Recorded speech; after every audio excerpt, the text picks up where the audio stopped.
Street Sharks. Teenage Mutant Ninja Turtles' shark counterpart was a half-shark, half-human crime fighter. Rip-offs aren't an uncommon sight in the entertainment industry, with every popular franchise getting ripped off and there being numerous iterations out there. Rarely do any of these rip-offs manage to gain a sliver of popularity or recognition like the original idea, but sometimes they do. Today we're here to talk about one such show.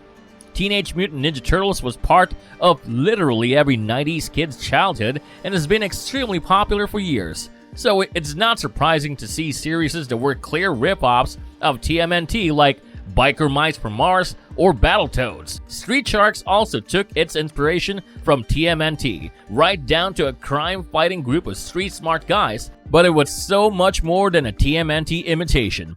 The show and the toy line managed to make a name for themselves, and although it did not garner the same popularity as TMNT, an actual 90s kids would definitely remember the show and the cool toys. So today, let's explore this 90s hidden gem and what made it different. Before we go into our explanation, we have a very small request. If you like our content, please support us by subscribing to our channel. This is a small click for you, but for us, it means a lot. Thank you. Let's begin. Street Sharks revolved around the story of the crime-fighting adventures of four half-human, half-shark brothers. It aired from 1994 to 1997 as a party of Bobot's Amazing Adventures program block. It consisted of 3 seasons, which included a total of 40 episodes. It was produced by DIC Productions, LP, and Bobot Entertainment. The show even featured action figures by Mattel. It was created by David Siegel and Joe Galliani of Mr. Joe's Really Big Productions. The story of Street Sharks begins with the antagonist Dr. Paradigm conducting various genetic experiments to be able to perfect the human race. He is discovered by Dr. Bolton, the father of the show's protagonists. Bolton refuses to help Paradigm anymore and tries to stop him, but Paradigm injects Dr. Bolton with some unknown DNA construct, resulting in Dr. Bolton mutating into something dangerous. Dr. Bolton manages to wreck the lab and run away, leaving behind only a watch which Dr. Paradigm keeps for himself. The following day, Paradigm converses with their colleague, Lena Mack, who comments on Bolton's absence. She mentions they should call his sons to check, and Paradigm gets the idea of using Bolton's sons as his test subjects. He instructs Lena to contact them and inform them that their father wishes to meet them at a specific location. Lena contacts the brothers. While making breakfast, John Bolton receives the call and Lena tells him that their father wants them to meet him at a specific location. He then contacts his younger brothers, Bobby, Hoop, and Clint, and the brothers rush to the mentioned location. The boys arrive separately and are greeted by Dr. Paradigm. John notices Paradigm wearing his father's watch, and the boys quickly figure out something is wrong. The boys are attacked by the Seabeates, Slash and Slobster, and captured and strapped down in operating tables. Dr. Paradigm begins the DNA process and injects the boys with various strains of shark DNA. But none of the boys show any signs of mutation. Clint manages to break out of his restraints and staggers towards Paradigm, but passes out. Paradigm checks over the boys, and believing them all to be dead, he asks the Seabeates to destroy all evidence. Slash and Slobster ditch the boys in a storm drain, but a passing jogger spots them. Although before the jogger could come back with some help, the drain carries away the brothers. They come to their senses a while later and stagger out of the drain. They make their way to a nearby burger van as they are extremely hungry. This is the very moment when their mutation kicks in. John becomes a great white shark human hybrid. Bobby becomes a tiger shark human hybrid. Clint becomes a hammerhead shark human hybrid, and Coop becomes a whale shark human hybrid. The boys are shocked by their mutations and appearances. They feel extreme rage against Paradigm. But before they do anything else, they realize they are still hungry and proceed to eat the whole burger cart. Soon, the police arrive and the brothers flee to the nearby waters. While burrowing through the ground using their newfound abilities, they encounter a woman trapped inside a car. They decide to save her life, which showcases their still present human traits. Their actions are captured by the guy in the sky on his helicopter. Lena informs her co-worker Benz about this, who is already at the scene. The sharks confront Benz and he grasps the situation pretty quickly. The sharks fill into his van to evade the police. They even use a billboard to hide from the police. Unfortunately, Paradigm had also seen the news and tracked the sharks down. Paradigm chases the sharks into an amusement park where they encounter a young boy who names the team. He calls them the Street Sharks, and John exclaims that he likes them a lot.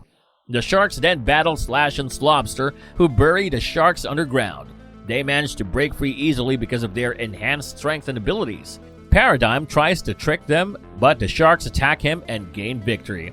Unfortunately, their victory is short-lived as the tanks arrive and the sharks are captured by the government, with Dr. Paradigm as the one appointed to experiment on them. The sharks struggle and demand the whereabouts of their father. Paradigm twists their words and exclaims to the federal agents that it's Dr. Bolton who experimented on his own sons, and how horrible it is of him to do this to his own family. Dr. Paradigm begins the exploratory surgery on one of the boys. Lena arrives under the pretense of helping Paradigm. She rings the fire alarm and misdirects the bodyguards to be able to free the rest of the Bolton brothers. The others rush to stab Paradigm with a shout of "Shark Attack!" and manage to stop Paradigm. Paradigm shouts for the guards, but the boys manage to flee by eating through the walls and burying the guards and Paradigm under rubble. Lena directs them to Ben's, who is waiting outside, but there are more guards after them. The door to the exit gets stuck and John manages to rip it apart. He is dubbed the Ripster by Ben's, which becomes his shark name. The boys manages to defeat all the tanks and they, along with Lena, manage to escape in Ben's van. The police almost corner them, but Ben's helps them escape with his van having jets attached to the wheels. The boys and Ben's escape through the garbage disposal, which is a secret entry into the steam tunnels running underneath the university and the comic book store. This leads to Ben's humble abode, which is full of cool gadgets. The group turns on the TV and exclaims in fury against the guy in the sky, calling them shark monsters. The news shows a picture of the boys as humans and says that it was their father who triggered their genetic mutation. And the boys eat and rip some furniture in Ben's home. Ben gives the sharks new and cool rides so they can show off all their street shark swagger. Somewhere else, Paradigm tries to modify the brothers' DNA using his data and tries to figure out a way to manipulate them into serving him. As the street sharks go out of the tunnel to test out their new rides, Slash and Slobster attack them, but the sharks clearly seem to have the upper hand. While the sharks are distracted, Paradigm manages to kidnap Ben's. A mysterious figure is seen in the background, setting off the university alarm, and Paradigm is forced to flee. Still, he demands that the sharks surrender to him, or he will experiment on Ben's and make him into a monstrosity, leaving the scene, giving the sharks only an hour. The brothers flee the scene, and the police arrive in pursuit of him.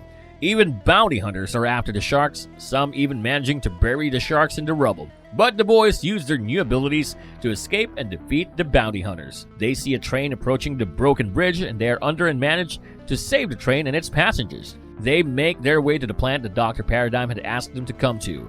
The sharks venture inside to save Ben's and fake their surrender. Dr. Paradigm is seen planning to experiment on Ben's to test out a piranha DNA that he intends to add to the sharks. The sharks attack Slash and Slobster and manage to arrive at the scene before Ben's is injected with the piranha DNA.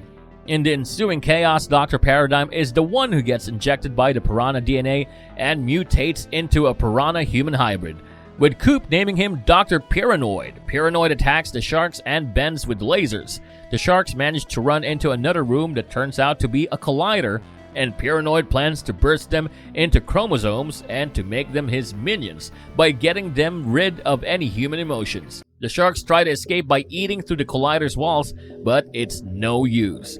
Ben's sneaks up behind Piranoid and attacks him. The sharks finally manage to rip through the walls, and Coop slams Piranoid into a shelf, with the brothers dubbing him Slamu. Piranoid holds Ben's hostage and summons Slash and Slobster, but the sharks easily defeat them. The group manages to escape and flee on their bikes, but is interrupted and provoked by the guy in the sky. The sharks try to break the guy's helicopter, but are stopped by Ben, who tells them they need to save their reputation and not destroy it any further. Lena hears the guy speaking lies about the sharks and calls him and tells him he's wrong about them and they're not who he thinks them to be. Lena tells him that Bolton is not the one who experimented on the brothers and that he should find answers from Paradigm. In his lair, Paradigm manages to transform into his older human self and discovers that the piranha DNA is unstable and that liquid DNA can cause cellular disintegration. He formulates it for a more substantial usage and plans to use it against the sharks.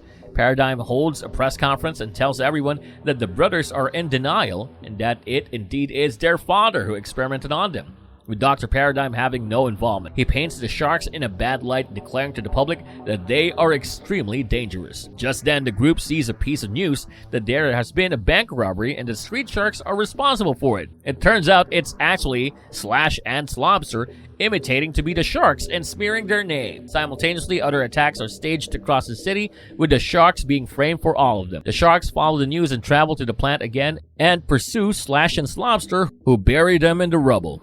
The sharks come out and fight against Slash and Slobster and easily beat them up. A disgruntled Slash begins to shoot lasers at everything and is stopped by John. Still, Slash has already managed to hit a radiation reactor, and the city's radiation levels increases drastically. The boys manage to bury the reactor under a parking lot and stop it from blowing up. The guy in the sky arrives and makes them the culprits behind the radiation leak. The police arrive with Dr. Paradigm and the sharks are attacked. Lena and Benz finds the footage of the first robbery and call the Sky Guy to tell him it wasn't the sharks and that they have proof. Benz feeds the video to the Sky Guy and projects the footage to the police. While the police lieutenant is watching the video, Paradigm transforms into Paranoid, attacks the police, and escapes. The sharks manage to tunnel under the road and run to go after Paranoid. Paranoid orders Slash and Slobster to prepare the missile launcher and prep a missile full of unstable DNA to be launched at the city. The sharks arrive and try to stop Paranoid from launching the rocket into Fission City and destroying the lab. But during the chaos, Paranoid manages to launch the missile. The sharks fight against Paranoid and defeat him. John configures the rocket and gives it a new target, and it returns back to the plant. The sharks run away as the plant explodes behind them. The sharks save the world and go on their merry way to fill their stomachs. The series further shows episodes with the sharks foiling Paradigm schemes and fun segments of them adapting to their new life as shark-human hybrids. There are even instances of their father making an appearance, but they are never officially reunited with Dr. Bolton. Most of their adventures involve Benz, who gives the sharks new gadgets all the time. Memorable characters of the show. The protagonists of the show are the Bolton brothers, and the series follows their lives and adventures as shark-human hybrids. John Bolton, aka Ripster, is the oldest of the four Bolton brothers. He enjoys creating various quirky inventions. Most of the knowledge and skills he has learned from his father. He is an avid pool player and enjoys riding bikes. After the genetic mutation, he becomes a great white shark hybrid, can eat through metal, and possesses extrasensory abilities. He is voiced by Lee Tokar. Clint Bolton, aka Jab, is the laziest of the brothers and often enjoys boxing.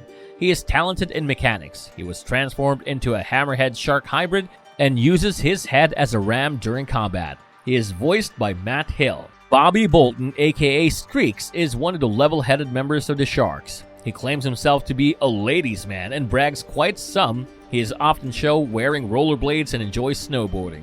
He was transformed into a tiger shark hybrid and is named after the purple streaks on his body. Initially, he was called Blades for his skills as a rollerblader. He is voiced by Andrew Reynolds. Coop Colton, aka Big Slamu, is the youngest of the four brothers. He is also the strongest of the Sharks. He is a high school football player. He was transformed into a whale shark hybrid. His most powerful move is the Seismic Slam, in which he shakes or cracks the ground using his fists. The brothers are often accompanied by their allies like Lena Mack, Benz, Moby Lick, and others. Dr. Luther Paradigm is the main antagonist of the series. He is a professor of biochemistry at Fission City University and was a co-worker of Dr. Bolton, father to the protagonists. He is easily recognizable by his eye patch and later on by the yellow exoskeleton he wears. His exoskeleton is equipped with lasers, which he often uses.